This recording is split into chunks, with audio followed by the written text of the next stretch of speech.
Hi viewers, আসসালামু আলাইকুম। শীতকালীন শাকসবজির মধ্যে মূলা শাক হচ্ছে অন্যতম।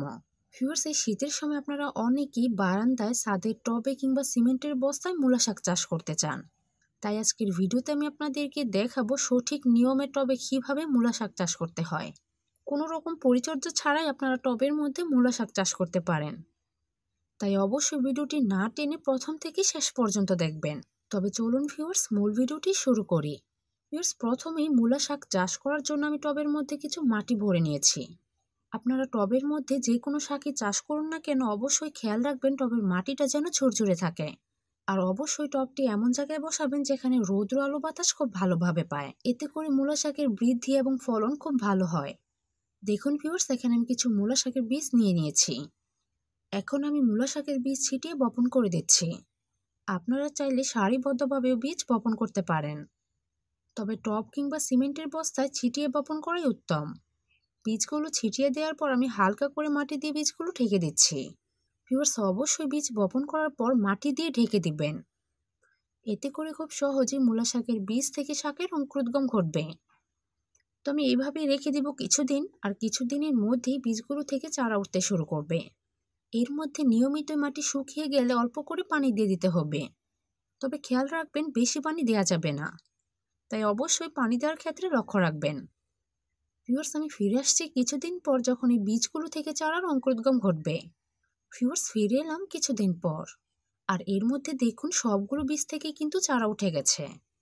আমার মনে হয় না আমার লাগানো কোনো একটি বীজও মিস হয়েছে। ভিউয়ার্স, এর মধ্যে আমি মাটি শুকিয়ে গেলে পানি দেওয়া ছাড়া তেমন কোনো পরিচর্যাই করিনি। আমি ফিরে আসছি আরও কিছুদিন পর, যখন এই মূলা শাকগুলো আরও বড় হয়ে যাবে। ভিউয়ার্স, আবারও ফিরে এলাম কিছুদিন পর, আর এর মধ্যে দেখুন মূলা শাকগুলো কত সুন্দরভাবে বড় হচ্ছে। আমার মূলা শাকগুলো কিন্তু আলহামদুলিল্লাহ খুব ভালোভাবে বৃদ্ধি পাচ্ছে। আমি আশা করছি কিছুদিনের মধ্যেই মূলা শাকগুলো উঠানোর উপযুক্ত হয়ে যাবে। ভিউয়ার্স, এইভাবে মূলা চাষ করার ক্ষেত্রে পানি দেওয়া ছাড়া তেমন কোনো পরিচর্যাই করতে হয় না। এই মূলা শাকগুলো আর কিছুটা বড় হলে আমি উঠিয়ে নিব। আমি আবারও ফিরে আসছি কিছুদিন পর, যখন এই মূলা শাকগুলো উঠানোর উপযুক্ত হয়ে যাবে। দেখুন ভিউয়ার্স, মূলা শাকগুলো কতটা বড় হয়ে গেছে। আমার এই মূলা শাকগুলো এখন ওঠানো সম্পূর্ণ উপযুক্ত। মূলা শাকগুলো বড় হয়ে একদম হেলে পড়ছে। আজকে আমি এই মূলা শাকগুলো উঠিয়ে নিব। দেখুন ভিউয়ার্স, আমি কিভাবে এই মূলা শাকগুলো উঠিয়ে নিচ্ছি। ভিউয়ার্স, এখনই কিন্তু এই মূলা শাক চাষ করার উপযুক্ত সময়।